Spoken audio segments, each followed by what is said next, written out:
Good morning, everyone. I am Gaganmeet and I welcome all of you to another session of Infinitum 4.0 Education Fair. The topic of discussion for today is Internet of Things and Embedded Systems. Today, we are proud to welcome our alumni, Mr. Mayank Agarwal, an IoT systems developer. Mr. Agarwal has had a keen interest in developing systems and projects since childhood. He believes in constant learning in this era of technology evolution. Mr. Mayank possesses excellent problem solving skills and a burning desire to create an impact in this field. I am sure the students are going to have a great learning session with him today. Would request all the students to put their devices on mute. For the benefit of all, we will be recording today's session and it will be available on the school's YouTube channel. Now I hand it over to our resource person, Mr. Mayank Agarwal, for today. Thank you. Thank you, ma'am, for such a wonderful introduction. So, good morning to one and all. I hope you all are doing well. So, today I'll be sharing my views on scope of Internet of Things and embedded systems, and we'll also discuss about the utilization of Atal Tinkering Lab. That how can you utilize ATL to excel in this particular field? So, let me start with the presentation. So, let me present the screen.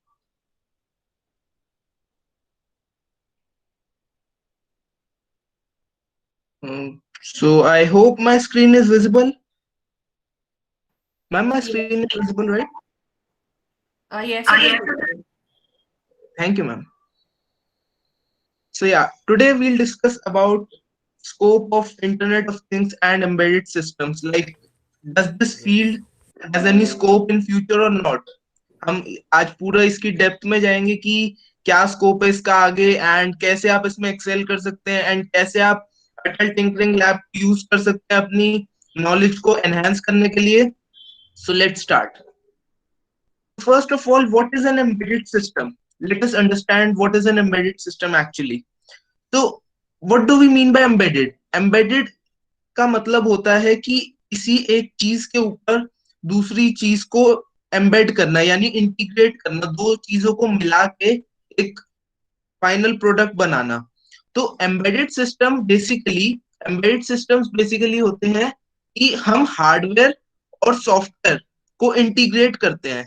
तो जो हमारा final जो product मिलता है हमें hardware और software को integrate करने पे, उसको हम एम्बेडेड सिस्टम कहते हैं. हम क्या करते हैं, हम प्रोग्राम करते हैं हार्डवेयर को with the help of programming languages like C plus plus, Python and various other programming languages like C. So हम हार्डवेयर को प्रोग्रामिंग लैंग्वेजेस को यूज करके प्रोग्राम करते हैं, यानी कि हम उनको सॉफ्टवेयर फर्मवेयर प्रोवाइड करते हैं हार्डवेयर को. तो जो हार्डवेयर और सॉफ्टवेयर के कॉम्बिनेशन से जो प्रोडक्ट बनता है या फिर जो एक सिस्टम बनता है उसे हम कहते हैं embedded system. For example, I have this micro controller with me. Is it visible? So this microcontroller can be programmed using C++ language.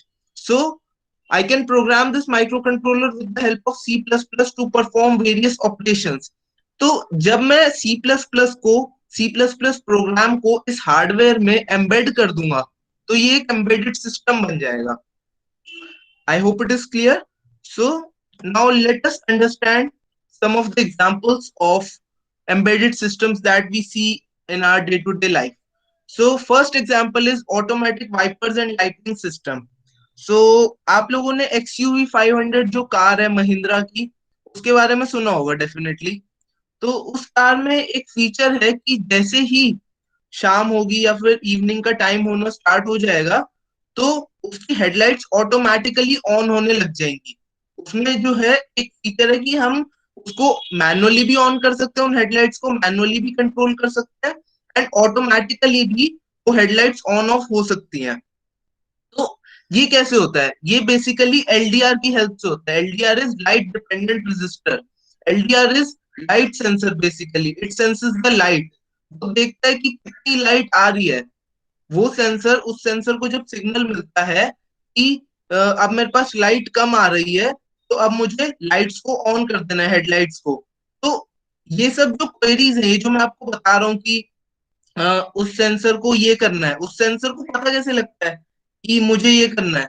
तो उस सेंसर को हम प्रोग्राम करते हैं कि जब आपको लाइट कम आने लग जाए, जब आपको लगे कि लाइट जो है वो कम है सराउंडिंग्स में, तो आप हेडलाइट्स को ऑन कर दो। तो ये बेसिकली एक एम्बेडेड सिस्टम का एग्जांपल है, बिकॉज हमने हार्डवेयर को, सेंसर्स को, माइक्रो कंट्रोलर्स को प्रोग्राम किया है with the help of various languages. Similarly automatic wipers में क्या होता है, जैसे ही रेनफॉल होनी शुरू होती है, तो जो रेन सेंसर है वो जैसे ही डिटेक्ट करता है कि वो रेनफॉल होनी स्टार्ट हो गई है, वो वाइपर्स को ऑटोमेटिकली ऑन कर देता है। तो ये भी एम्बेडेड सिस्टम का एक एग्जांपल है, बिकॉज इसमें भी रेन सेंसर्स को हमने माइक्रो कंट्रोलर यूज करके एक सिग्नल्स दे रहे हैं कि जैसे ही आप रेन ड्रॉप डिटेक्ट करो, वैसे ही वाइपर्स ऑन हो जाए। So the next example is rear parking assist system. You all must have seen that आजकल कार्स में आता है कि रिवर्स गियर, जब आप रिवर्स गियर में स्विच करते हो कार को, तो जो आपकी कार के पीछे जो भी ऑब्स्टेकल्स हैं, वो सब हमें अंदर ही एक पार्किंग सेंसर्स की हेल्प से पता लगता रहता है कि हमारी कार और वो पीछे जो ऑब्स्टेकल्स हैं, उनके बीच में कितना डिस्टेंस है, 1 मीटर, 2 मीटर, 3 मीटर। तो वो हमें कार के अंदर ही पता लगता रहता है वो distance. So this is also an example of embedded system in which we have programmed microcontrol, we have interfaced parking sensors with microcontrollers, and we have programmed that microcontroller to tell us the distance between our car and obstacle behind our car. So this is also an example of embedded system where we are integrating software into hardware, or we can say we are integrating the programming languages with the hardware components. The next example is intelligent street lighting system. So basically हम लोग देखते हैं street lights है हमारे neighbourhood में, road पे street lights वगैरह होती हैं। तो अब वो जो स्ट्रीट लाइट्स जो होती हैं, वो रात को इवनिंग में अपने आप ऑन हो जाती हैं और सुबह वो अपने आप ऑफ हो जाती हैं। तो अब इतनी सारी स्ट्रीट लाइट्स हैं इंडिया में, दिल्ली में, तो अगर किसी पर्सन को ये काम असाइन किया जाए कि आपको हर रोज रात को जाके स्ट्रीट लाइट्स ऑन करनी है और सुबह जाके स्ट्रीट लाइट्स ऑफ करनी है, तो कितना मतलब हेक्टिक काम हो जाएगा, कितनी इसमें मैन पावर की रिक्वायरमेंट होगी। तो इसका सॉल्यूशन निकाला है इंटेलिजेंट स्ट्रीट लाइटिंग सिस्टम से, जिसमें क्या होता है, जैसे कि मैंने आपको बताया एलडीआर सेंसर यूज होते हैं। तो इन स्ट्रीट लाइटिंग सिस्टम्स में भी एलडीआर सेंसर यूज होते हैं, जो कि जैसे ही डिटेक्ट करते हैं कि इवनिंग का टाइम हो रहा है, यानी कि अब डार्क होने लग गया है, लाइट जो है वो कम आ रही है, तो वो ऑटोमेटिकली इन स्ट्रीट लाइट्स को ऑन कर देते हैं। और जैसे ही वो डिटेक्ट करते हैं कि मॉर्निंग का टाइम हो रहा है, अब लाइट जो है वो आने लग गई है, तो वो ऑटोमेटिकली उन लाइट्स को ऑफ कर देते हैं। तो ये सब चीजें कैसे हो रही हैं? ये सब चीजें प्रोग्रामिंग की हेल्प से हो रही है, क्योंकि ये इंस्ट्रक्शंस, जो भी ये इंस्ट्रक्शंस है, ये उस हार्डवेयर को देनी तो पड़ेगी कि जब लाइट्स कम होने लगे तो आप ऑन कर दो स्ट्रीट लाइट्स को, जब लाइट ज्यादा होने लगे सराउंडिंग्स की तो आप स्ट्रीट लाइट्स को ऑफ कर दो। ये सब जो इंस्ट्रक्शंस होती हैं, ये इंस्ट्रक्शंस हम प्रोग्रामिंग की हेल्प से, हम इन इंस्ट्रक्शंस को प्रोग्रामिंग लैंग्वेजेस में कोड करते हैं, जैसे सी प्लस प्लस, पाइथन, इन सब लैंग्वेजेस में कोड करके हम अपने हार्डवेयर को प्रोवाइड करते हैं, हम अपने हार्डवेयर में इंटीग्रेट करते हैं। तो जो ये सिस्टम बन के आता है, that is known as embedded system. So the next example is consumer electronics. Nowadays, every consumer electronic item is an example of embedded system. Suppose let's say we talk about laptop. Laptop is also an example of embedded system. Can anybody tell me why? Like how a laptop or a computer is also an example of embedded system? Am I audible? I can. Yeah, yeah. Yes, you. I think that is because it can sense external stimuli in the form अगर हम keyboard पे press करते हैं तो it takes the response, it converts that into electrical signals which then get converted into ASCII characters जो हमें display हो जाते हैं, रेंडर हो जाते हैं. So it depends on external stimuli, and all of the instructions have been embedded into our RAMs and processors through the printed circuit boards. या perfect. सो इन simple words मैं थोड़ा एक्सप्लेन कर देता हूँ. सिंपल वर्ड्स में हमें लैपटॉप में operating system की जरूरत होती है. जैसे मैक हो गया, विंडोज है, लाइनेक्स है. तो वो ऑपरेटिंग सिस्टम हम अपने मशीन में हमें वो इंस्टॉल करना पड़ता है. तो हमने सॉफ्टवेयर को अपनी हार्डवेयर मशीन में इंस्टॉल किया तो क्या बना? एम्बेडेड सिस्टम बना. In simple words. तो this is also that is why it is an example of embedded system. Nowadays, you must have seen MP3 players back in the days of 2010, 11, iPod, or you can say. तो वो iPod, MP3 players जिसमें आप earphones लगा के music सुन सकते हो, तो वो सब चीजें वो एम्बेडेड सिस्टम है. उसमें प्रोग्रामिंग हुई है, उसमें एक सॉफ्टवेयर को फ्यूज किया हुआ है हार्डवेयर में. एंड उस वजह से आप उस MP3 प्लेयर में आप जब बटन प्रेस करते हो तो वो गाना जो है प्ले हो जाता है. जब आप दोबारा बटन प्रेस करते हो तो गाना पॉज हो जाता है. आप दूसरा बटन प्रेस करते हो तो next song gets played. So all these things can take place because of embedded system, because we have programmed that MP3 player to do so. We have programmed that MP3 player in a manner कि जब user ये button press करे तो आपको ये काम करना है. जब यूजर नेक्स्ट सॉन्ग का बटन प्रेस करे तो आपको नेक्स्ट सॉन्ग प्ले करना है. तो MP3 player is also an example of embedded system. And microwave is also an example of embedded system. Like you can set timer for heating a particular type of food. कि आपने 10 minutes का timer लगा दिया for example. तो microwave क्या करता है? Microwave में भी प्रोग्रामिंग हुई हुई है. माइक्रोवेव के अंदर हार्डवेयर जो है माइक्रोवेव का, उसको प्रोग्राम किया हुआ है कि यूजर ने जो टाइमर लगाया, सपोज मैंने लेट्स से 10 मिनट्स का टाइमर लगा दिया, तो यूजर ने जो वो टाइमर लगाया, जैसे ही वो टाइमर स्टार्ट करे वो अपनी एक इंटरनल क्लॉक स्टार्ट कर देता है. इन सब में एक इंटरनल क्लॉक होती है. तो मैंने 10 मिनट्स का टाइमर लगाया तो उसने अपना टाइमर स्टार्ट कर दिया. अब वो चेक करता रहेगा, जैसे ही 10 मिनट्स कंप्लीट होंगे वो माइक्रोवेव को बंद कर देगा. तो these things can take place because of programming. We have done Excuse me, programming. sir. Yes. Sir, जो internal clock होती है, by internal clock, do you mean IC 555 or is that like OS related?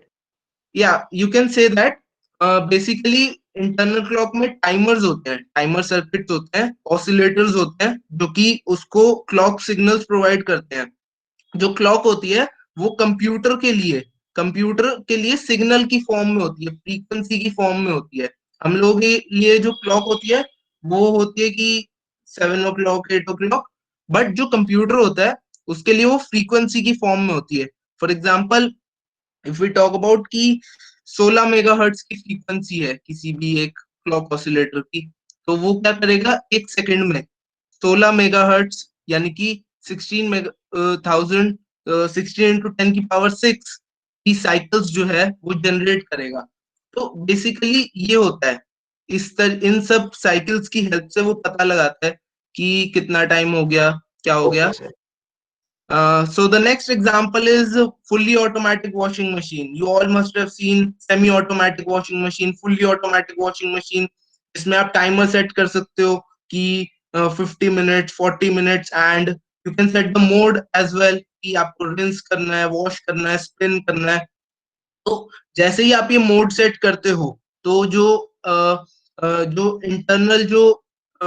Internal जो interface है washing machine का, उसको एक input मिल जाता है. जैसे हम इनपुट्स नहीं देते जब आप कैलकुलेटर पे जब आपको कोई कैलकुलेशन परफॉर्म करनी होती है, सपोज मुझे 2+3 जानना है कि क्या होता है, तो आपको पहले 2 इनपुट देना होता है, फिर 3 इनपुट देना होता है और प्लस इनपुट देना होता है. तो फिर वो बता पाता है कि okay this is 5. So similarly washing machine में भी जैसे ही आपने इनपुट दे दिया तो वो क्या करेगा, फिर उसके अकॉर्डिंगली वो एक्ट करता रहेगा. उसको जैसे ही इनपुट मिल गया कि ओके मुझे 50 मिनट्स तक जो है वो वॉश करना है क्लोथ्स को, तो वो 50 मिनट्स तक करता रहेगा, वो चेक करता रहेगा कि अब 50 मिनट्स हुए या नहीं, अब हुए या नहीं, जैसे ही होंगे वो वॉशिंग मशीन को ऑफ कर देगा। तो these are all, we are surrounded by embedded systems. The almost everything that we see around us is an embedded system. So now let's talk about what is Internet of Things. So basically, Internet of Things is next step of embedded system. So for when I connect that embedded system in a network in such a manner that another embedded system or a particular device like phone or laptop can communicate with that embedded system, that ecosystem is known as Internet of Things. For example ये है मेरे पास, ये मैंने आपको एक example दिया था, ये एक एम्बेडेड सिस्टम है, ठीक है, इसमें मैंने प्रोग्रामिंग की हुई है, प्रोग्रामिंग करी, इसमें प्रोग्राम को मैंने लोड किया तो ये एक एम्बेडेड सिस्टम बन गया। अब ये बेसिकली एक वाईफाई एनेबल्ड माइक्रो कंट्रोलर है, यानी कि मैं इसको इंटरनेट से कनेक्ट कर सकता हूँ वाईफाई को यूज करके। तो मैंने अगर इसको एक अपने वाईफाई राउटर से कनेक्ट कर दिया, तो मैं क्या करूंगा, मैं अपने फोन से इन एलईडीज को, ये जो लगे हुए हैं, इन एलईडीज को ऑन ऑफ कर पाऊंगा, यानी कि मैं अपने फोन से इस एम्बेडेड सिस्टम के साथ कम्युनिकेट कर पा रहा हूँ, मैं डेटा को एक्सचेंज कर पा रहा हूँ, मैं डेटा को अपने फोन से सेंड कर पा रहा हूँ इस एम्बेडेड सिस्टम पे in a wireless manner. So many people and many students also feel that embedded systems and Internet of Things are two different fields, but actually they are just one field. To create an IoT ecosystem, you first have to create an embedded system. For that, you must have a knowledge of hardware designing. You must have a knowledge of programming, any programming language like C++ or Python. You must have a knowledge of circuit designing. So all these things are required to develop an embedded system. But when you connect that embedded system with a cloud or a server, you should have a knowledge of cloud computing. You should have a knowledge of cloud integration, like how can you integrate that cloud with your hardware. So that comes under Internet of Things. So it will be more clear to you when I'll give you some examples. So the first example is smart televisions. So we all know about smart televisions. A smart television vision can connect with our Wi-Fi network, and it can connect with various other devices like Google Home, Amazon Echo, which is also known as Alexa, and we can connect our phone with that, with our smart television wirelessly. We can connect our laptop with our smart television wirelessly. So, what all these things are happening? All these things are forming an ecosystem of devices. Like smart television is one device, my phone is one device, my laptop is another device. So all these devices are able to communicate with each other when you connect them in a network. So this is an example of Internet of Things. So the next example is wireless printers. Like you must have seen wireless printers, जिसमें आप अपने phone से wirelessly commands दे सकते हो print out के लिए, अपने laptop से कमांड्स दे सकते हो, जो कि थोड़ा सा एक बेनिफिशियल होगा, बिकॉज आपको बार बार प्रिंटर को हर एक डिवाइस से मैनुअली कनेक्ट करना पड़ेगा अगर वो एक वायर्ड प्रिंटर होगा तो wireless printer is also an example of internet of things, because इसमें जो हमारा फोन और प्रिंटर है वो आपस में दो डिवाइसेस, दो थिंग्स कम्युनिकेट कर रही हैं आपस में। हमारे फोन से सिग्नल जा रहा है वायरलेसली प्रिंटर के पास, एंड अगर मैंने लैपटॉप कनेक्ट किया हुआ है, लैपटॉप सिग्नल भेज रहा है प्रिंटर के पास wirelessly to print out any document और समथिंग लाइक दैट। तो ये सब क्या हो रहा है, ये सब डिवाइसेस जो हैं वो एक नेटवर्क में कनेक्टेड हैं। ये जो हमारा फोन है, प्रिंटर है, वायरलेस प्रिंटर, ये डिवाइसेस नेटवर्क में कनेक्टेड है। इंटरनेट का मतलब हम सब समझते हैं कि गूगल, फेसबुक, यूट्यूब, ट्विटर, ये सब चीजें हैं इंटरनेट का मतलब। एक्चुअल जो मीनिंग है इंटरनेट का वो है नेटवर्क। जो हम गूगल, फेसबुक समझते हैं वो ये है कि हमारा कंप्यूटर गूगल के सर्वर के साथ कनेक्टेड है एक नेटवर्क में, जिसकी वजह से हम उस सर्वर पे जो गूगल का जो वेब पेज का जो डेटा है, वो जो वेब पेज उस सर्वर पे स्टोर्ड है गूगल के, उस वेब पेज को अपने लैपटॉप पे एक्सेस कर पा रहे हैं। वो इसलिए हो पा रहा है क्योंकि हमारा लैपटॉप नेटवर्क में कनेक्टेड है गूगल के सर्वर के साथ। तो बेसिकली इंटरनेट का जो एक्चुअल मतलब होता है वो होता है नेटवर्क। नेटवर्क किसी भी किन्हीं भी चीजों का कैसा भी नेटवर्क हो सकता है, whether it supports Google, Facebook, Twitter और नॉट। तो नेटवर्क कैसे भी हो सकता है, कोई भी more than two one one devices जब नेटवर्क फॉर्म करते हैं and they can share data between them, so that forms an Internet of Things. So the next example of Internet of Things is wireless CCTV cameras. Like you don't need some uh, bulk of wires to connect CCTV camera with monitor. Nowadays, CCTV cameras come with wireless features. Like you can see what's happening around your home or around your car on your phone wirelessly. जो भी wireless camera record कर रहा होगा CCTV camera, वो footage जो है वो directly आपके फोन पे स्ट्रीम कर रहा होगा wirelessly without any sort of wire और एनी फिजिकल मीडियम। इसके एडवांटेजेस ये हैं कि अगर आप अपने घर पे नहीं भी हो तो भी आप अपने चेक कर सकते हो कि आपके घर के बाहर क्या हो रहा है। तो ये सब चीजें इंटरनेट ऑफ थिंग्स की वजह से पॉसिबल हो पा रही हैं।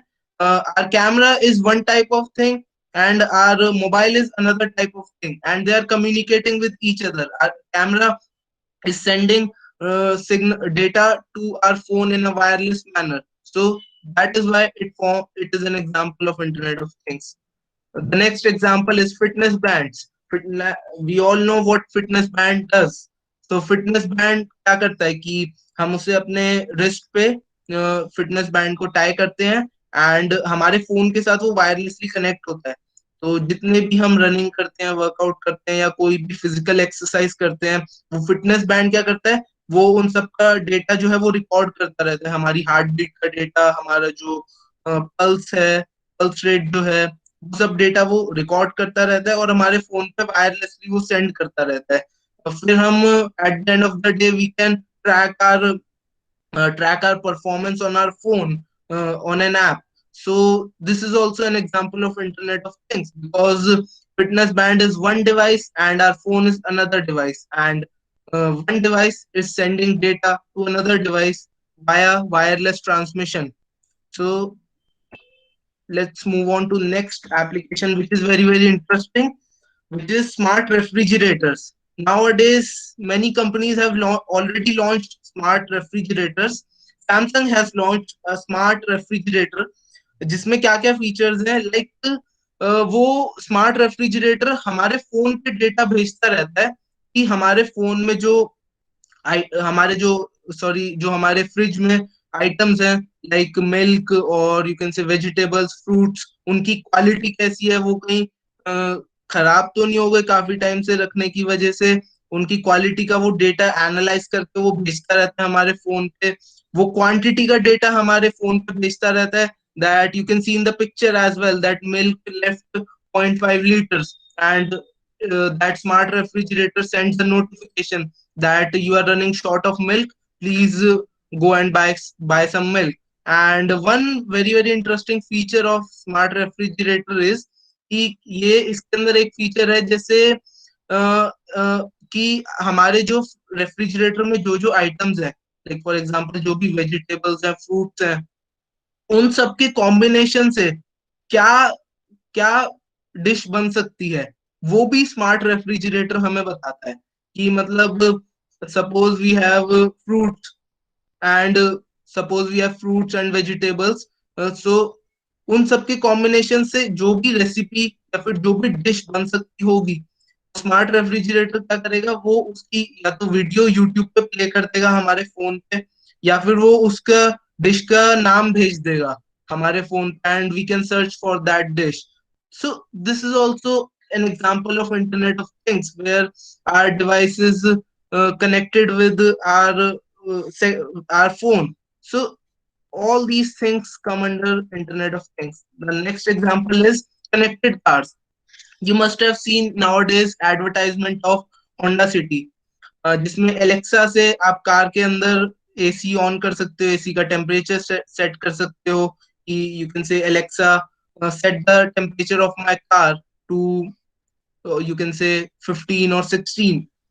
तो ये कैसे हो पा रहा है? Because our car is connected with cloud server और you can say internet, and Alexa is connected with that cloud server. And जैसे ही हम एलेक्सा को वो कमांड देते हैं तो एलेक्सा हमारे कार के पास वो सिग्नल को भेज देती है, और फिर हमारी कार उस सिग्नल को प्रोसेस करके एनालाइज करती है।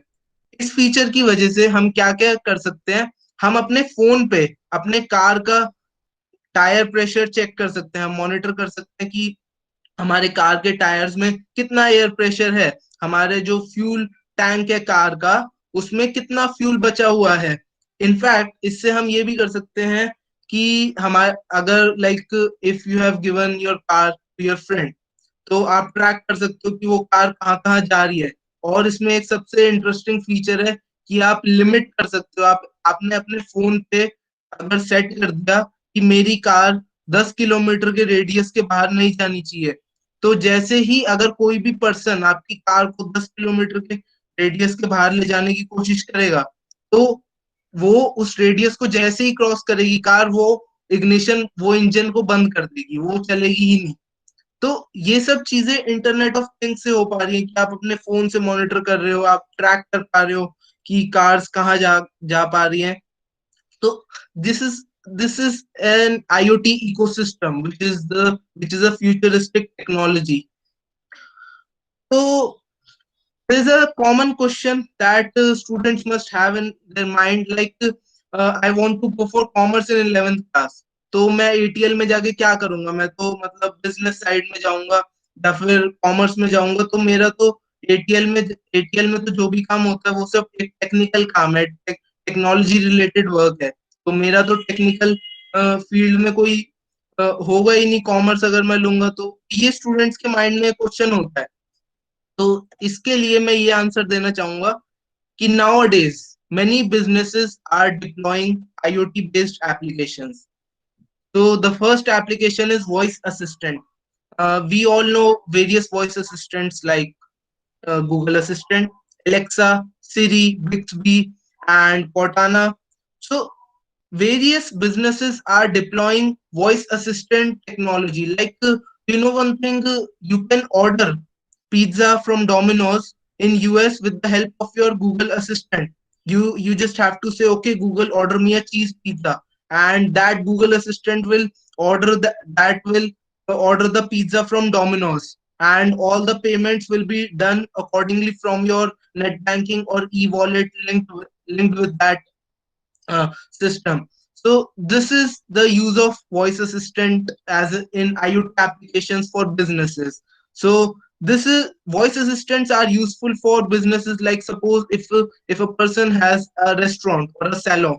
So if a customer calls that I want to book my appointment for 5 p.m. or for 6 p.m., then that voice assistant can attend that customer instead of a man or a human being to attend that customer. So that voice assistant can book his or her appointment. And वो voice assistant क्या है कि database में जैसे ही वो appointment को book करेगा voice assistant, वो डेटाबेस में ओनर को अपने आप नोटिफाई कर देगा कि that I have booked an appointment for 5 PM, so be ready for it. So इससे काम कितना आसान हो रहा है। इससे एक रेस्टोरेंट के ओनर को, या फिर अगर हम बात करें सैलो के ओनर को, उसको एक फुल टाइम एम्प्लॉय हायर करने की जरूरत नहीं है, एक रिसेप्शनिस्ट हायर करने की जरूरत नहीं है ये काम करने के लिए। उसे बस वन टाइम इन्वेस्टमेंट करनी है, एक IoT सिस्टम को डिप्लॉय करना है अपने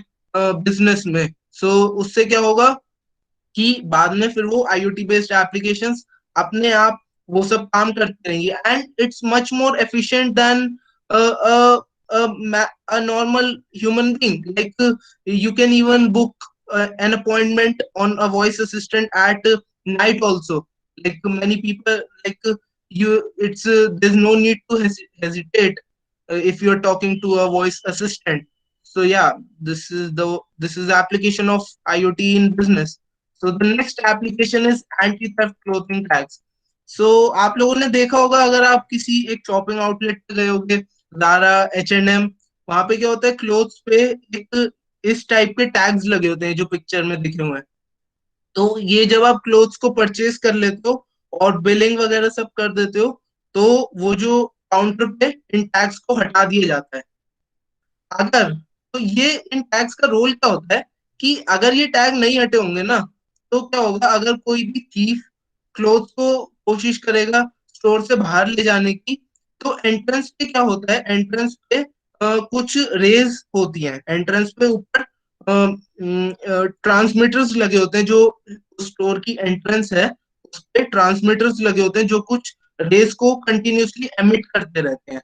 तो अगर क्लोथ्स पे कोई भी टैग नहीं हटा होगा और कोई भी थीफ उन क्लोथ को बाहर ले जाने की कोशिश करेगा, तो जैसे ही वो रेज इन टैग्स पे पड़ेंगी तो अलार्म बजना शुरू हो जाएगा। तो इसीलिए जैसे ही आप बिलिंग कर देते हो, वो इन टैग्स को हटा देते हैं ताकि कोई अलार्म वगैरह ना बजे। तो ये टैग्स जो हैं ये बिजनेसेस में आजकल बहुत यूज हो रहे हैं, these are very very common. So these are also an application of Internet of Things in business. So the next application is barcode and RFID tag readers. You must have seen कि counter पे जब भी आप billing करते हो तो manually कोई भी जो पर्सन है वो मैनुअली अगर आइटम्स का नंबर डालने लगा जो भी आपने परचेज करी है, तो उसको बहुत टाइम लगेगा। तो बारकोड रीडर से क्या करता है, वो उन आइटम्स पे बारकोड लगा होता है, बारकोड रीडर से वो उस आइटम को स्कैन, उसका बारकोड स्कैन करता है, और फिर वो कंप्यूटर में अपने आप वो डेटा चला जाता है कि ओके ये प्रोडक्ट है, इसकी कॉस्ट ये है, और अपने आप जो है बिल वगैरह जनरेट हो जाता है। आप लोगों ने ये सिस्टम अपने स्कूल की लाइब्रेरी में भी देखा होगा कि बुक्स के ऊपर के बारकोड को स्कैन करते हैं, और स्कैन करते ही उस बुक का जो ऑथर है, उस बुक का नाम एंड उसका एडिशन सब कुछ कंप्यूटर में आ जाता है अपने आप। तो इससे क्या होता है कि इससे टाइम एफिशिएंसी बहुत इंक्रीज हो जाती है, टाइम मैनेजमेंट इसमें बढ़ जाता है, टाइम इसमें कम वेस्ट होता है। तो that is why it is an essential part of business. And the fourth application is smart door locks.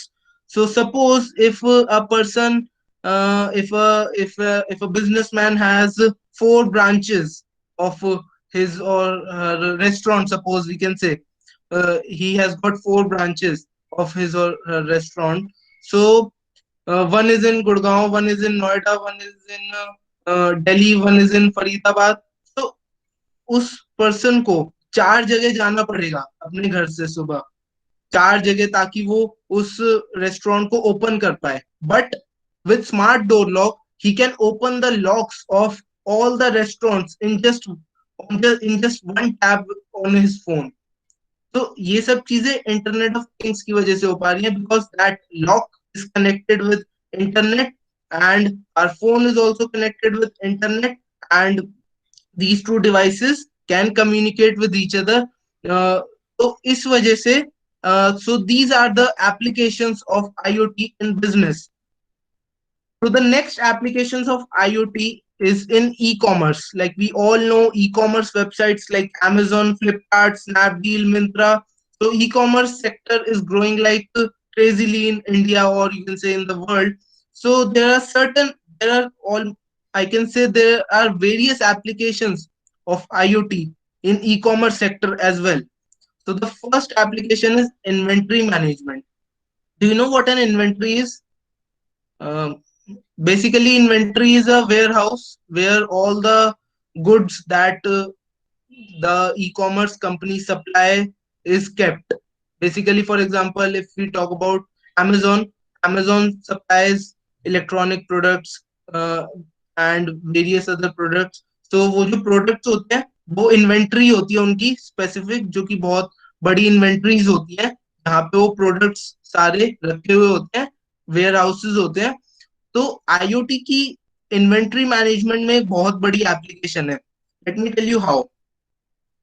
The first application of IoT in inventory management is smart shelves. Smart shelves क्या होते हैं? Basically smart shelves जो होते हैं, जो हमें shelf पता है, एक नॉर्मल शेल्फ जिसमें हम आइटम्स को रख पाते हैं, बट स्मार्ट शेल्फ क्या करता है, जैसे ही उस शेल्फ पे आइटम्स कम होने लग जाएंगी, यानी कि एक पर्टिकुलर नंबर से कम हो जाएंगी, तो वो स्मार्ट शेल्फ क्या करेगा, अपने आप आइटम्स को ऑर्डर कर देगा।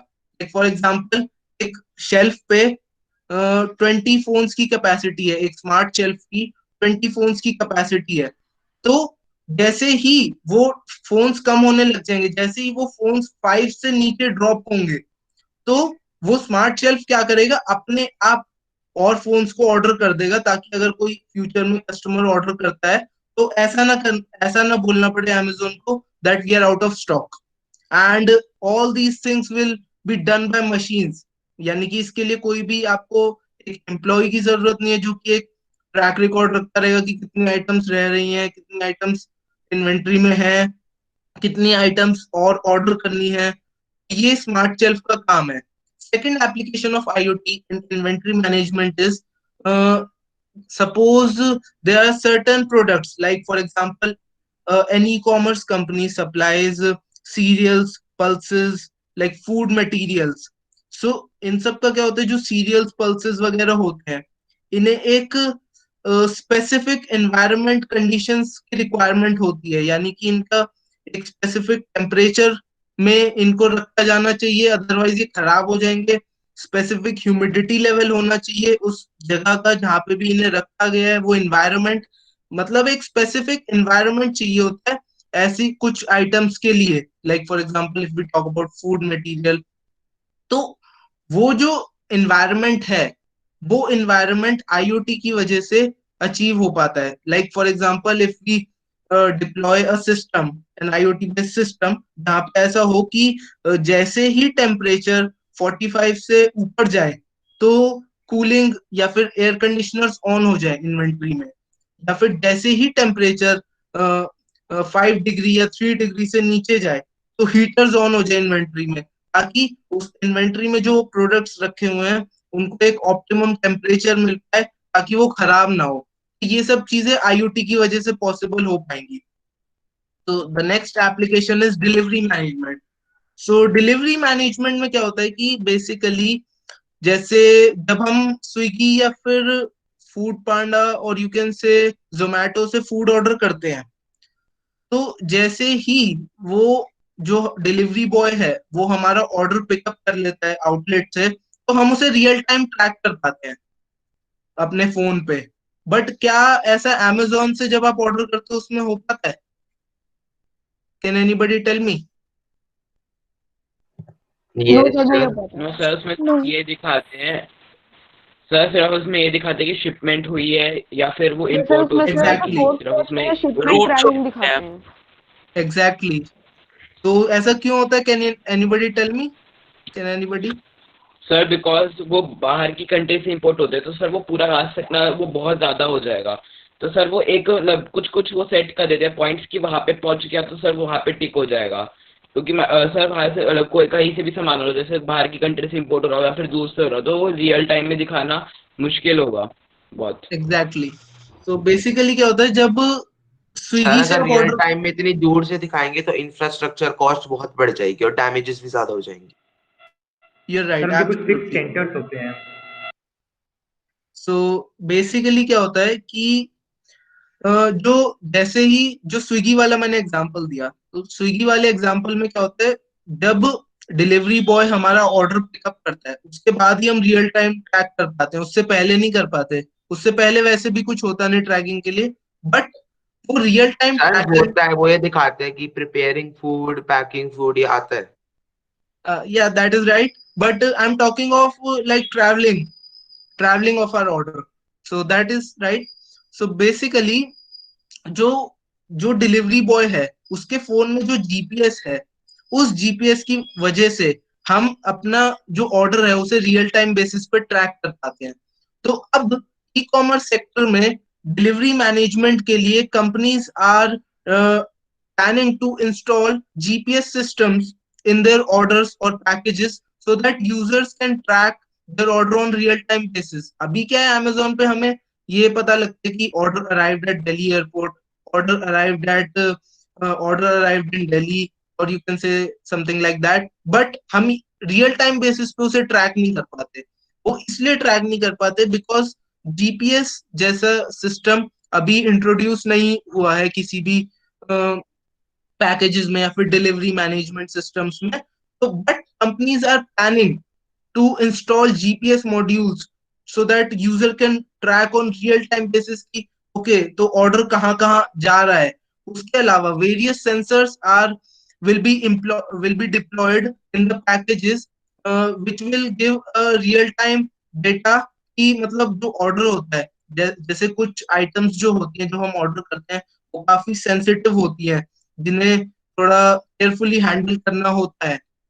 तो वो जो सेंसिटिव आइटम्स हैं उनमें pressure sensors and shake sensors वगैरह यूज होंगे जो कि रियल टाइम डेटा देते रहेंगे कंपनी को कि जो ऑर्डर है वो केयरफुली हैंडल हो रहा है ना, वो उसके साथ कोई भी मतलब किसी भी तरह से उसके साथ केयरलेसनेस नहीं हो रही। वो ऑर्डर जो फ्रेजाइल ऑर्डर है उसको फ्रेजाइल पैकेज को केयरफुली हैंडल किया जा रहा है। तो basically these are some applications of IoT in e-commerce. The next application of IoT in e-commerce is maintenance services. For example, I have purchased a phone from Amazon. I have purchased a MI phone from Amazon. तो जैसे बहुत लोग गलतियां करते हैं कुछ उस phone को यूज करने में। जैसे बहुत लोगों की आदत होती है कि रात को फोन चार्जिंग पे लगा के सो जाते हैं एंड ताकि सुबह उनको फोन फुल मिले उनकी उसकी battery. But this is not a right way, this can damage the battery of the phone.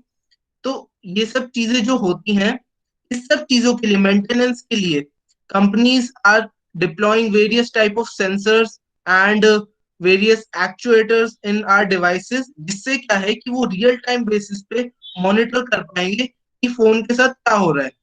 For example अगर वो पहले ही पता लगा लेंगे, कंपनी को पहले ही पता लग जाएगा कि ये यूजर जो है वो रात को फोन चार्जिंग पे लगा के सो जाता है और सुबह उठ के देखता है, तो वो क्या करेंगे, वो पहले ही उस यूजर को फोन करके अलर्ट कर पाएंगे कि you are doing this wrong, don't do this, otherwise we will not be able to help you. इससे क्या होगा, कुछ यूजर्स हो सकता है अलर्ट हो जाए, वो उस गलती को दोबारा ना करें। इससे एक बेनिफिट और होगा कि जो प्रोडक्ट्स हैं उनकी लाइफ थोड़ी सी बढ़ जाएगी, क्योंकि हम बहुत सारी डे टू डे लाइफ में गलतियां करते हैं अपने प्रोडक्ट्स को यूज करते वक्त जिसके बारे में हम अवेयर नहीं होते। उन्हीं गलतियों की वजह से आगे चल के हमें एक बड़ी प्रॉब्लम फेस करनी पड़ती है, लाइक कि हमारे फोन का बैटरी खराब हो गई जिसको रिप्लेस करने में फिर बहुत खर्चा होता है, एक्सपेंसिव होती है कुछ फोन्स की बैटरी। तो वो सिचुएशन देखने से पहले ही कंपनीज कस्टमर को अलर्ट कर देंगी ताकि वो सिचुएशन अभी ना आए, थोड़े टाइम बाद आए। तो this is basically N example of IoT application in maintenance services. Like you can सी कि हम कैसे IoT को बिजनेसेस में यूज कर रहे हैं, ई कॉमर्स में यूज कर रहे हैं, because like IoT is everywhere nowadays. You'll see that Amazon will be, or you can say Flipkart will be deploying these techniques in their sector as well. तो basically IoT की applications हर जगह है। Now the same question applies to medical students also, like medical aspirants. कुछ students को लगता है हम 11th में मेडिकल ऑप्ट करेंगे या फिर हमें इस मेडिकल फील्ड में जाना है, तो ATL में जाके क्या फायदा, because that is completely a different domain. But let me tell you some of the examples of IoT applications in medical field. So the first example is smart pacemakers. Do you know what a pacemaker is? Yes, sir. Yes sir, वो heart की SV node में, ऐसे node में लगता है जिससे वो electrical impulses generate करता है। Yeah, basically pacemaker is a device which is used which is being used by heart patients. जो हार्ट पेशेंट्स होते हैं जिनका हार्ट थोड़ा कम वर्क करता है, तो उनके हार्ट पे एक डिवाइस इंस्टॉल किया जाता है which is known as a pacemaker, जो कि उस हार्ट की परफॉर्मेंस को बूस्ट करता है। यानी कि अगर वो एक ऑप्टिमम लेवल से कम काम कर रहा है हार्ट, तो वो पेस मेकर उस परफॉर्मेंस को एनहांस कर देगा। तो स्मार्ट पेस मेकर जो है, बट स्मार्ट पेसमेकर क्या करता है? स्मार्ट पेसमेकर वो जो हार्ट को जो मॉनिटर कर रहा है पेसमेकर और जो परफॉर्मेंस को इम्प्रूव कर रहा है, स्मार्ट पेसमेकर उस सब का रियल टाइम डेटा उस पेशेंट को या फिर उस यूजर को उसके फोन पे एक ऐप पे देता रहेगा, that your heart is working fine, that you should that your heart is not working fine, you should be careful, you should not eat junk food or something like that. तो वो pace makers जो है, smart pace makers, वो उस patient को notify करते रहेगा बार बार कि आप ये चीज गलत कर रहे हो अपने बॉडी के साथ, आपको ये इस चीज को ऐसे इम्प्रूव करना है, otherwise it will be very very dangerous. And similarly this pacemaker and that heart patient can give the data that is being sent by pacemaker on the phone to doctor also. वो patient जो है वो doctor को directly वो data का जो data report है वो डायरेक्टली शो कर सकता है, जिससे डॉक्टर को भी थोड़ा एक इजीनेस रहेगी पेशेंट के हार्ट की परफॉर्मेंस को डिटरमाइन करने के लिए. So the next example is connected contact lens. Basically, this project was started by Google, but in 2018 this project was not this project was ended because it was not up to the mark. Basically ये करता क्या connected contact lens, जैसे जो sugar patients होते हैं जिनको sugar की problem होती है, उनका जो शुगर मॉनिटरिंग का आजकल जो सिस्टम है वो ये है कि उनको ब्लड निकालना पड़ता है एंड उस ब्लड को फिर वो मशीन में डाल के चेक करते हैं कि इस पर्सन का शुगर लेवल कितना है. तो that is basically a painful method. So Google ने सोचा कि थोड़ा इस पेनफुल मेथड को पेनलेस मेथड बनाते हैं, तो उन्होंने एक कॉन्टैक्ट लेंस हम सबको पता है, हम आईज में वेयर कर सकते हैं कॉन्टैक्ट लेंस. सो कॉन्टैक्ट लेंस उन्होंने बनाए. उन्होंने प्रिंसिपल ये था कि बेसिकली जो हमारी आईज होती हैं उनमें टीयर्स होते हैं, तो टीयर्स का जो शुगर लेवल है या ग्लूकोज लेवल है वो हम मॉनिटर कर देंगे तो हमें ब्लड शुगर लेवल मिल जाएगा. बट जब उन्होंने ये सब रिसर्च वगैरह करी तो उन्होंने देखा जो टीयर्स का शुगर लेवल है और जो ब्लड का शुगर लेवल होता है उनमें डिफरेंस होता है. बट उनका आइडिया ये था and many companies are working on this project to make this a big success.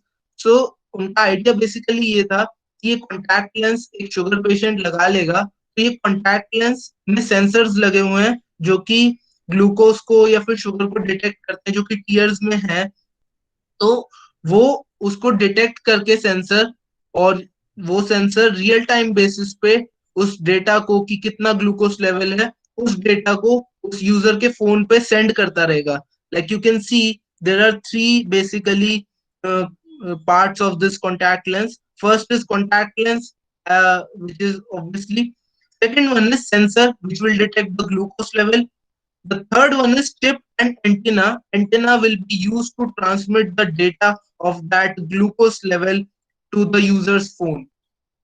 तो बेसिकली ये कनेक्टेड कॉन्टैक्ट लेंस है जो कि शुगर लेवल जो है एक पर्सन का वो डिटरमाइन करते हैं. उसके अलावा इसी प्रिंसिपल पे कुछ कंपनीज ने कुछ प्रोडक्ट्स बनाए हैं जिनमें वो बॉडी में कुछ सेंसर्स को इंजेक्ट करते हैं, लाइक कुछ सिस्टम्स को इंजेक्ट करते हैं जो कि ब्लड शुगर लेवल को मॉनिटर करते रहते हैं और उसका रियल टाइम डेटा फोन पे सेंड करते रहते हैं.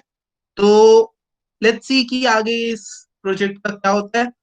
The third application is remote monitoring of patients in hospitals. Basically, this is an IoT application, IoT application for hospitals.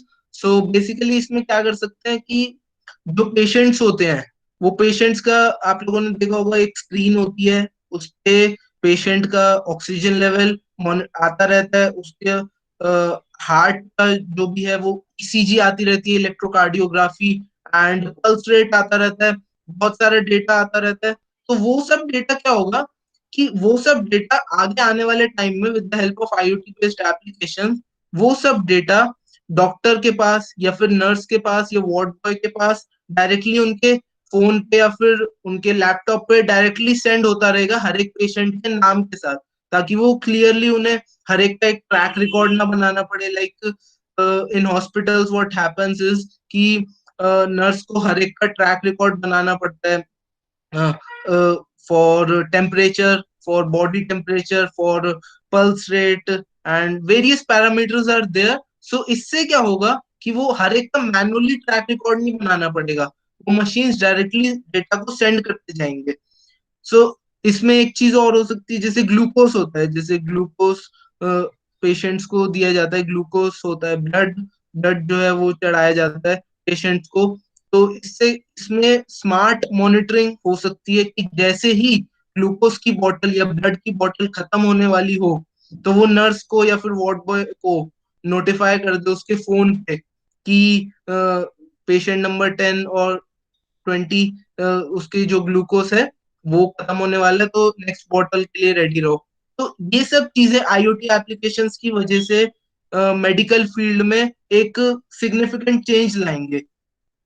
तो now the next question that many students have is कि my science concepts are not that strong, so should I go in ATL? My answer to this is yes, you should definitely go to ATL and start creating some projects, because इसका सबसे बड़ा reason है कि दो चीजें होती हैं, first is theoretical knowledge, second is practical knowledge. It is not necessary कि अगर आपकी थ्योरेटिकल नॉलेज अच्छी नहीं है तो इसका मतलब ये नहीं कि आपकी प्रैक्टिकल नॉलेज भी अच्छी नहीं होगी। बहुत सारे ऐसे लोग हैं, in fact you can see some examples like Bill Gates, Mark Zuckerberg, who are college dropouts, but still they are very very successful in their life. So ये इस वजह से है कि उनकी प्रैक्टिकल नॉलेज अच्छी थी। हो सकता है थ्योरेटिकल नॉलेज उनकी अच्छी ना हो, या फिर बहुत लोग आपने सुने होंगे जो कि ज्यादा एजुकेटेड नहीं होते but still they manage to become successful in their life. तो वो इस वजह से हो पाता है क्योंकि उनकी प्रैक्टिकल नॉलेज अच्छी होती है। थ्योरेटिकल नॉलेज मैटर करती है बट इतनी मैटर नहीं करती। तो same advice I will give to you also, if any student has this question that your theoretical knowledge is not very good, so what will I do in ATL? So my answer to you is कि ऐसा जरूरी नहीं कि आपकी practical knowledge भी अच्छी ना हो। तो बल्कि इनफैक्ट ये हो सकता है कि आपकी प्रैक्टिकल नॉलेज उस स्टूडेंट से अच्छी हो जिसके 95% मार्क्स थे साइंस में। तो ये भी सिनेरियो होता है।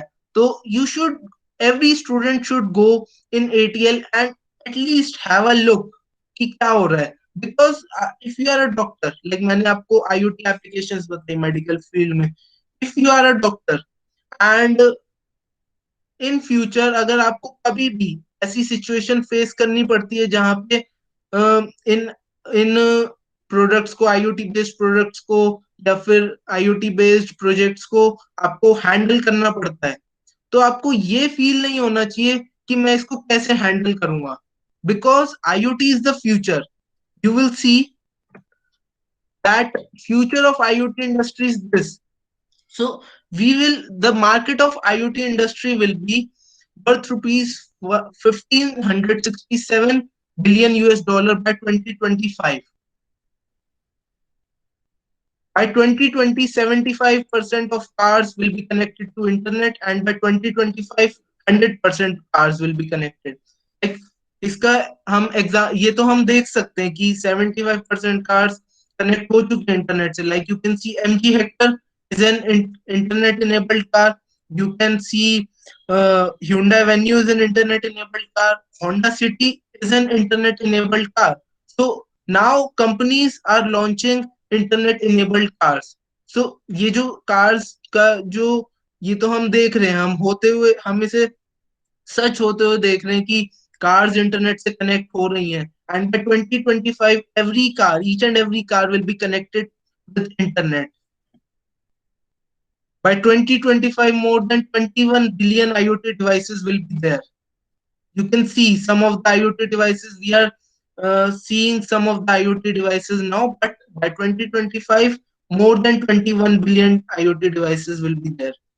Companies जो IoT के domain में work कर रही हैं, some of the tech giants of the world, like Amazon. Amazon is working in the domain of Internet of Things. Amazon ने अपना product बनाया है, Amazon Echo, which is an IoT based product. Amazon ने अपनी एक smart doorbell बनाई है, which is also an IoT based product.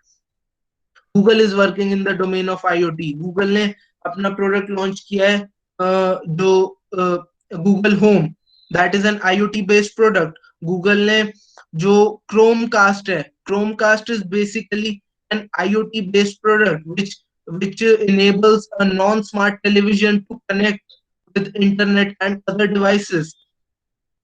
Cisco, you must have heard Cisco. Cisco is the one of the leading companies that are working that is working in the domain of Internet of Things. Next company, Infosys. If we talk about Indian companies, Infosys is working in the domain of IoT. Tata Consultancy Services is working in the domain of IoT. Cognizant is working in the domain of IoT. HCL, Wipro, and many more like Bosch. Many companies, almost every IT company is working in the domain of IoT, because now IoT sector is also included in the IT sector. Earlier it was like earlier IT and IoT was considered two different domains, but now companies are considering these two domains under IT only. So in case you have any doubt, feel free to contact me. Thank you very much. Thank you so much, Mayank. I think we have an announcement to be made by Ritu ma'am. Yeah, thank you, Gagan ma'am. And thank you, Mayank Agarwal. Thank you so much for explaining the concept of IoT and Internet of Things in a very simpler words. Now my request to students is, please don't leave this meeting room, as I have to make an important announcement which is related to this session only. You all must be aware that ATL lab of our school is functioning from last 3 years. And what you can do, how you can leverage the ATL lab, you can now realize with the concept of IoT and Internet of Things. And recently Niti Aayog has launched its flagship competition, ATL Marathon.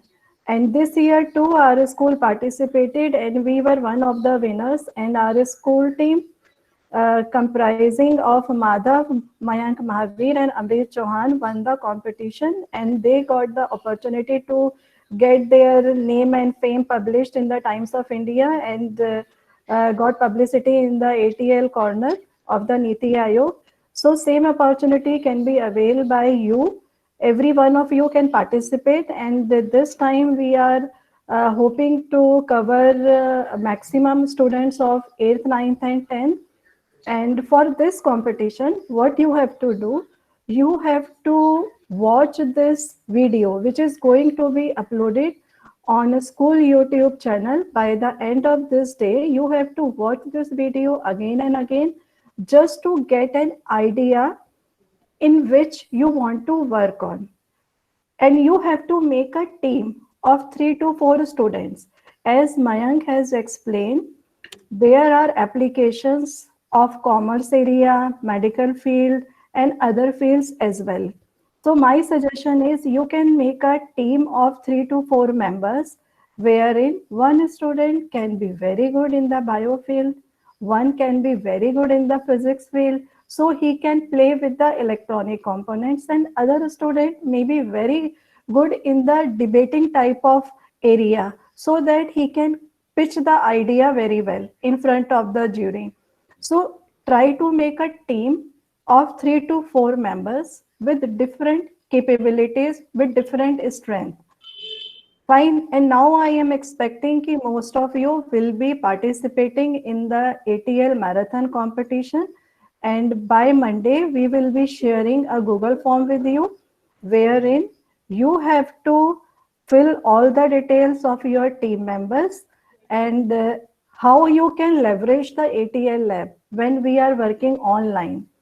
And physically, we don't have the electronic components. For this, there is a website, Tinkercad. Our resource person, Mayank, will share the link of the Tinkercad. You can utilize that link And one more ATL webinar video is already uploaded in the school YouTube channel. You can go through with that video too. Try to work on Tinker Lab, and most of you must be aware about the screen recording as well. So whenever you have an idea and you want to conceptualize that idea using the virtual platform like Tinkercad, just get your screen recording and upload the screen recording in the Google form, which will be shared by Meenakshi Babbar ma'am by Monday. Monday you will get the form, and by 16th January you can upload the screen recording, right?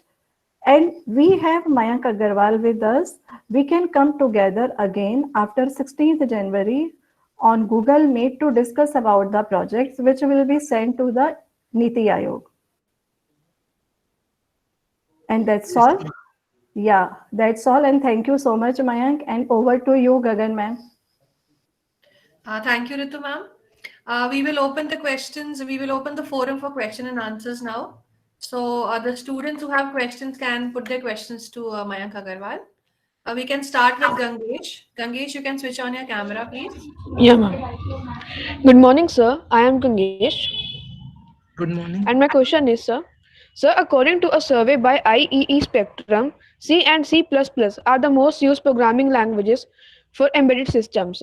So, my question is, why is C and C++ still very popular in coding of embedded firmware development? Look, this C and C++ is very popular because जो जैसे आपने controllers जो सुने होंगे जैसे node MCU, Arduino, Raspberry पाई, ये controllers आपने सुने होंगे. So these are basically open source controllers. These are just for students. These are for educational purposes. Companies and on industry level, industries don't use these type of controllers. Either they use some controllers designed by a company known as Texas Instruments, which is MSP 430, or you can say STM32, which is based on ARM processor, and or they manufacture their own. So most of the controllers जो होते हैं ना, जो मैंने आपको बताया, जो industry level के कंट्रोलर्स हैं, MSP 430, STM32, and most of the controllers are based on the syntax of C and C++. And it's not that C++ outdated है. अगर मैं आपको honestly बताऊं, अगर आपको competitive programming में जाना है, then you should go for C++. C++ is the best language for competitive programming. आज की डेट में हमें लगता है Python is the best, but honestly अगर मैं बताऊं, जब आप 4 साल बाद अपनी बीटेक के बाद किसी कंपनी के इंटरव्यू में बैठोगे, तो वो कंपनी पाइथन को कंसिडर नहीं करती. वो उसे इतना सीरियसली इसलिए नहीं लेते क्योंकि C++ में आपके पास आपको कोड खुद लिखना पड़ता है 20 लाइन का.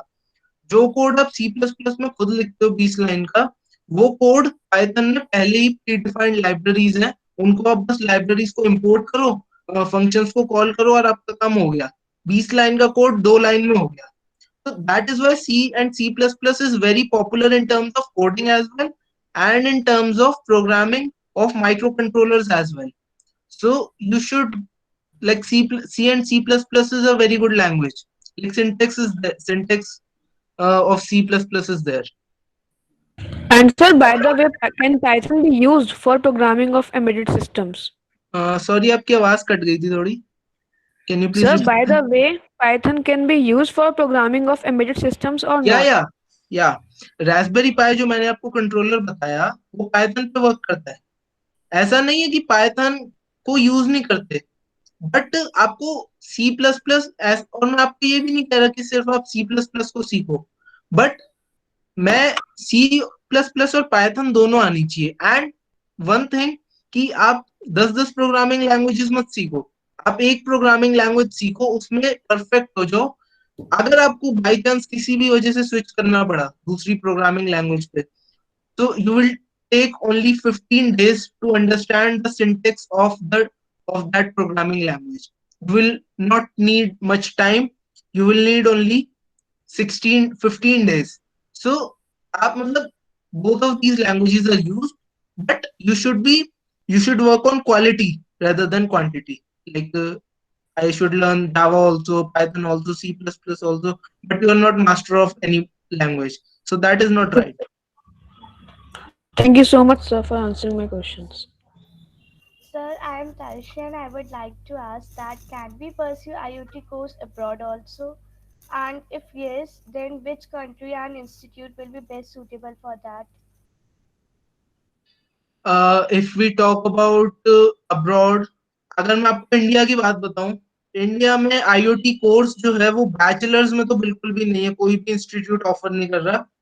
मास्टर्स में एसआरएम इंस्टीट्यूट ऑफ टेक्नोलॉजी है एक, but that is a private institute, तो वो मास्टर्स में ऑफर करते हैं आईओटी में परस्यू करने के लिए। If we talk about abroad, abroad में आईओटी जो है वो आपको कोर्स हो सकता है बहुत कम जगह देखने को मिले, but you can go for embedded systems, you can go for masters in embedded systems in abroad. And if I talk about the country, then United States of America will be the best for IoT, because USA is the, like you can say, is the heart of IoT right now of the world, in the world. So US will be the most suitable option. Okay, sir. Thank you so much. Maulik, you can go ahead with your question. Yes, sir. Sir, I'm Maulik, and I have a question. That's what is the role of blockchain in IoT? And could you also elaborate on the security concerns related to IoT? So basically, blockchain, like IoT, is a combination of not just uh, some IoT is not just one technology. जो सबसे अच्छी बात है वो internet of things की, वो ये है कि आप कोई भी टेक्नोलॉजी को उसके साथ इंटीग्रेट कर सकते हो। Like many companies are integrating artificial intelligence with IoT. Many companies, जैसे आपने बताया, ब्लॉकचेन को आप आईओटी में यूज कर सकते हो, जो क्रिप्टो करेंसी को कॉन्सेप्ट से वो आईओटी में वेरियस पर्पसेस के लिए यूज किए जा सकते हैं। सर माइनिंग ऑटोमेट कर सकते हैं। Yeah, definitely. And as far as security issues, so security issues का ये है that if we talk about the earlier stage of IoT industry, तो IoT devices इसीलिए इतने पॉपुलर नहीं थे because they were very vulnerable to hacking. क्योंकि आप देखो ना कि कितने सारे नेटवर्क के नोड्स हैं, कितने सारे पाथ हैं। जब मैं कोई भी डिवाइस को कनेक्ट कर रहा हूँ, मल्टीपल डिवाइसेस आर कनेक्टेड, तो कितने सारे पाथ हैं। अब अगर एक भी नोड को किसी हैकर ने हैक कर लिया, उसे पूरे आईओटी इकोसिस्टम का एड्रेस मिल जाएगा। So सर for क्योंकि that, peer to peer connection भी नहीं है, स्टार है, तो स्टार yeah, के अंदर तो एक definitely. सिस्टम करे तो पूरा खत्म हो जाएगा। Yeah, basically it works on mesh topology. Every device is connected with each other. So इस वजह से क्या हो रहा है कि but to overcome this, companies are working really very hard in terms of cyber security. Like many companies are, they have changed their focus from features to security. Like Google, if we talk about Google, today nobody can, like if we talk about hacking, इतना आसान नहीं है Google के IoT based products को hack करना। So companies are focusing on cyber security because IoT devices are more vulnerable to hack. And if you want to create some secure IoT based systems, I will suggest you कि आप सिर्फ trusted cloud servers को use करो, आप trusted controllers को use करो, आप trusted mobile applications को use करो integration के लिए। So that is basically for security purposes. Thank you, sir.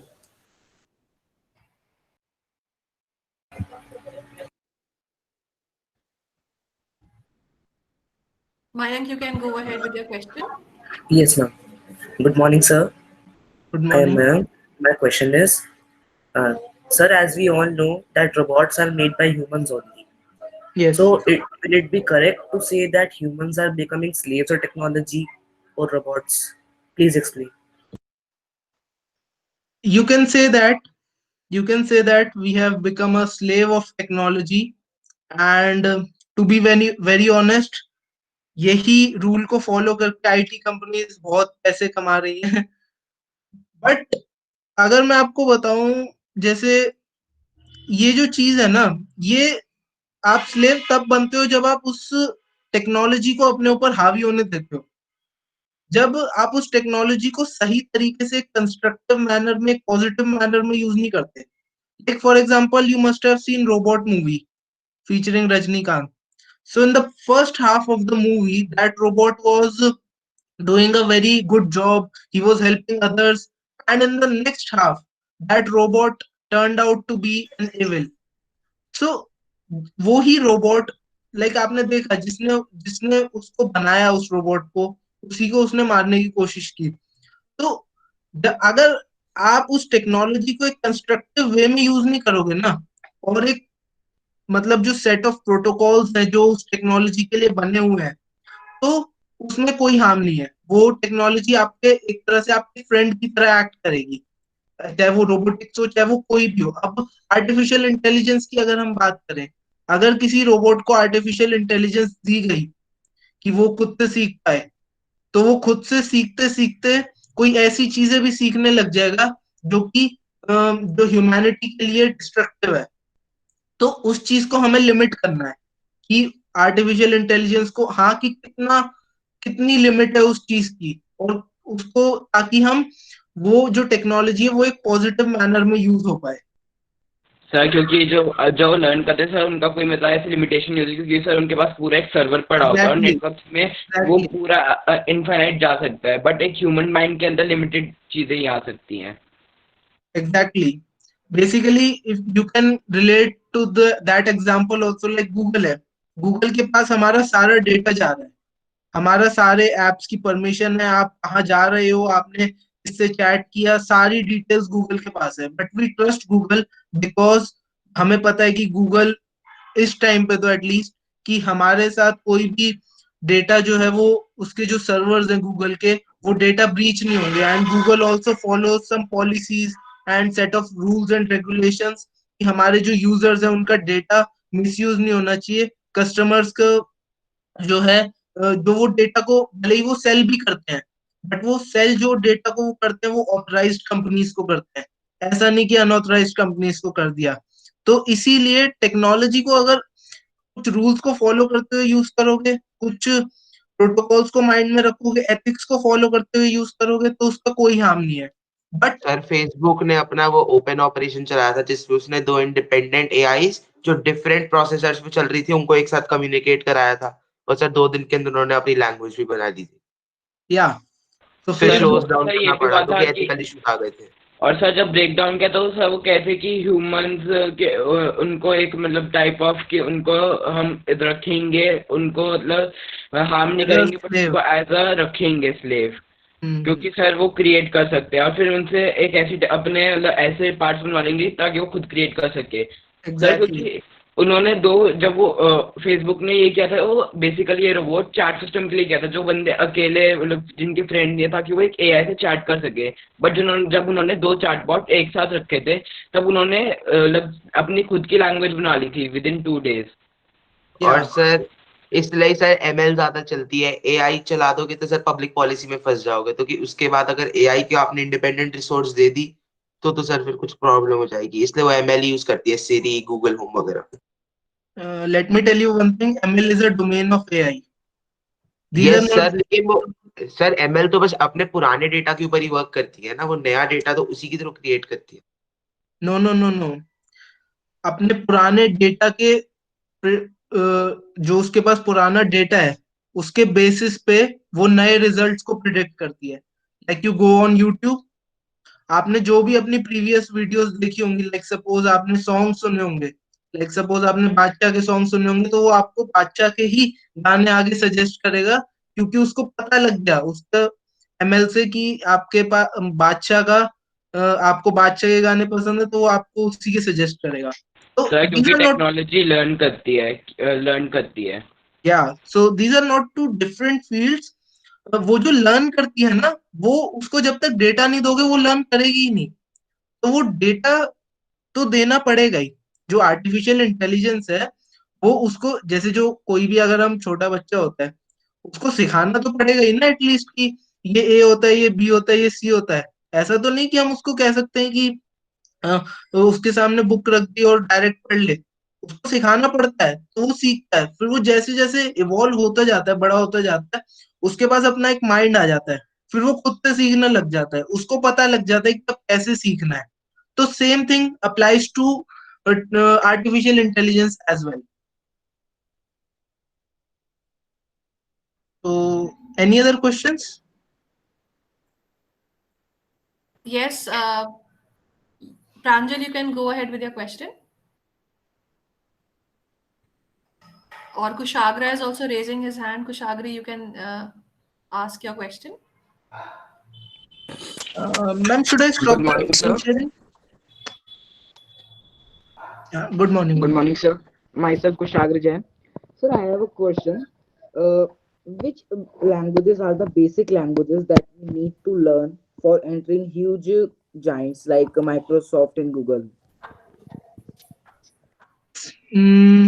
You should learn either C++ or Java, and not just languages.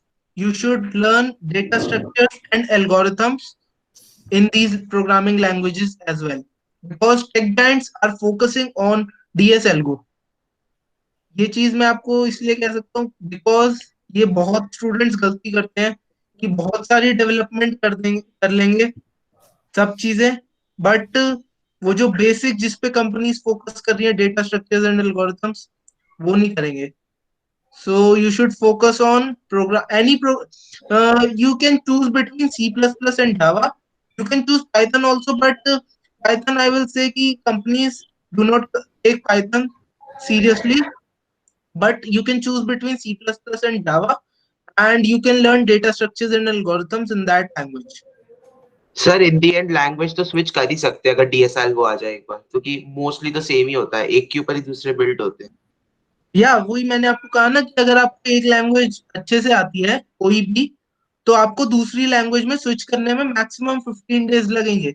Because जो बेसिक कॉन्सेप्ट्स होते हैं, लॉजिक बिल्डिंग एक होती है प्रोग्रामिंग में. लॉजिक बिल्डिंग तो आपको ऑलरेडी आती है अगर आपने एक प्रोग्रामिंग लैंग्वेज करी है. डीएसएल को विल रिमेन सेम, बट एक थोड़ा सा सिंटेक्स का फर्क होता है. लाइक पाइथन में क्या होता है कि सेमीकोलन नहीं होता, C++ में हम यूज करते हैं सेमीकोलन. तो ये सब चीजें. Okay, thank you, sir, for the clearance. You're welcome.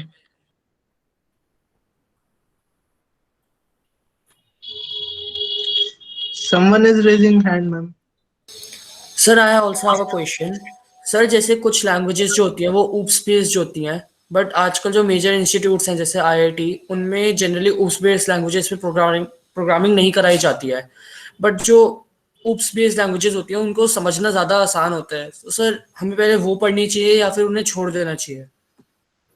No, you should go for OOPS based languages.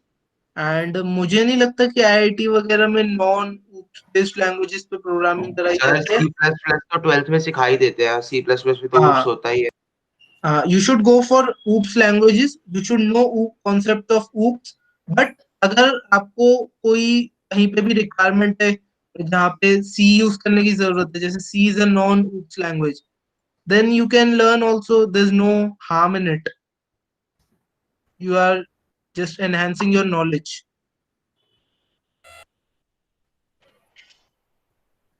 Sudhanshu, go ahead with your question. Good morning, sir. Myself Sudhanshu, and sir, my question is: we all know that information technology and IoT is a very vastly emerging sector, and many students are going in this. So, sir, in your opinion, is still information technology and IoT a good career option?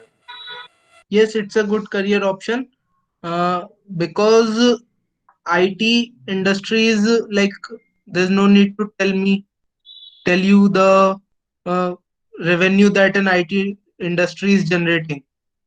आज की date में सबसे ज्यादा revenue जो generate कर रही है वो आईटी इंडस्ट्री है. अगर आप लॉकडाउन में भी देखोगे तो जो आईटी कंपनीज थी जैसे इन्फोसिस, टीसीएस, इनके स्टॉक्स ज्यादा नीचे नहीं गए.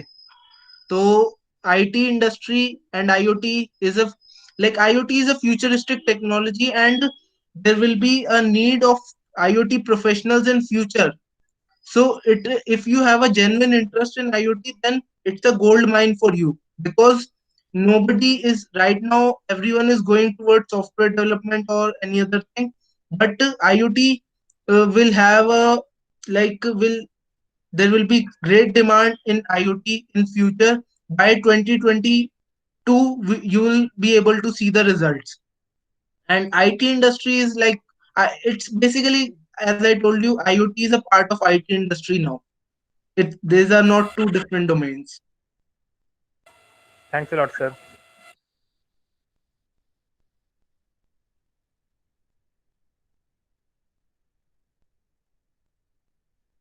Ma'am, your mic is mute. If you allow, we can take one or two more questions, sir. Yes, ma'am. Yes, ma'am. All definitely. right. So we can take up. Swastik is raising his hand. Swastik, you can ask your question. Sir, my question is, if anyone want to sir करना चाहता है ethical hacking, so he needs to do C++. You should know a programming language for doing ethical hacking also. क्योंकि वो जो होते हैं, जो hack होते हैं, वो हैक में जो क्वेरीज वगैरह लिखी जाती हैं, उनके बैकएंड पे जो वो क्वेरीज जब एग्जीक्यूट होती हैं, तो बैकएंड पे वो प्रोग्रामिंग लैंग्वेजेस की हेल्प से ही एग्जीक्यूट हो रही होती हैं. तो आपको पता होना चाहिए कि वो क्वेरीज कैसे एग्जीक्यूट हो रही है. तो इसके लिए आपको प्रोग्रामिंग लैंग्वेजेस आनी चाहिए. ऐसा नहीं कि डायरेक्ट आप एथिकल हैकिंग में जा सकते हो. Sir, what are the minimum requirements? For going into ethical hacking? Yes, sir. Sir, जैसे HTML है, Java है, तो सर मिनिमम क्या है, Python तक या? You should know C++. You should know Python. And you can go for Ruby on Rails. There is a new language you must have heard of. And you can go for JavaScript as well, because in hacking of web applications, you must have heard, you must know that जो web applications होती हैं, जैसे websites हैं, वो सब JavaScript की help से बनती है. तो उनको हैक करने के लिए जो क्वेरीज होंगी, वो भी बैकएंड पे जावास्क्रिप्ट ही यूज करेंगी. तो आपको आनी चाहिए जावास्क्रिप्ट. बट ऐसा नहीं कि वो jack of all trades master of none हो जाओ. तो ऐसा नहीं कि सारी लैंग्वेजेस के बेसिक्स आते हैं बट मास्टर किसी में नहीं हो. तो थोड़ा मतलब ये है कि कुछ लैंग्वेजेस आनी चाहिए वो अच्छी तरह. पर फिर उसमें स्विच अगर आप करना चाहते हो, अगर आपको जरूरत पड़ती है किसी भी वजह से, तो वो आप आसानी से स्विच कर सकते हो अगर आपको एक लैंग्वेज आती है तो.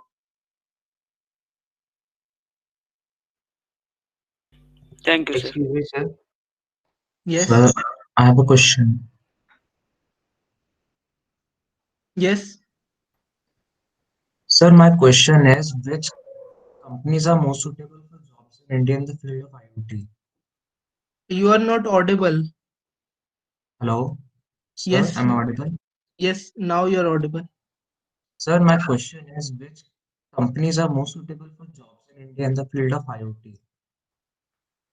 In terms of IoT, you can go in TCS, you can go in Infosys, you can go in HCL, you can go in Bosch, you can go in Wipro, you can go in Accenture.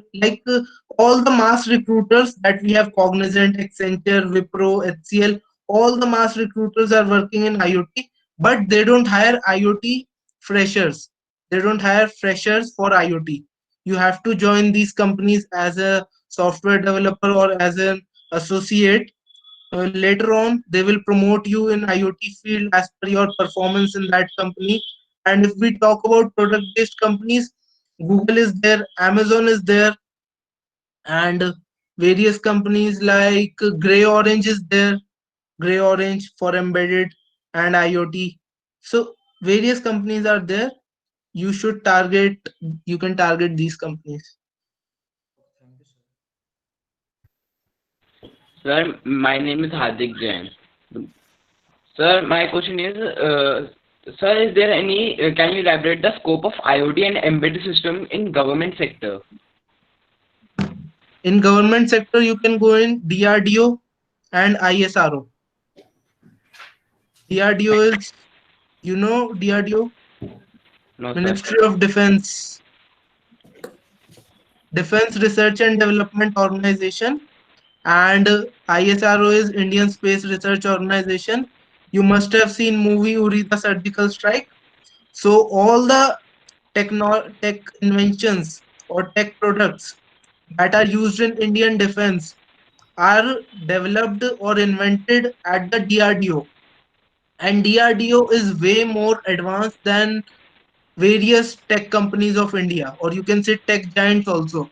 I'll not be surprised if DRDO if I come to know that DRDO is much advanced than Google, because in defense there are various type of applications of IoT which are used in defense. Like you must have seen, Uri, there was a drone which was used for that mission.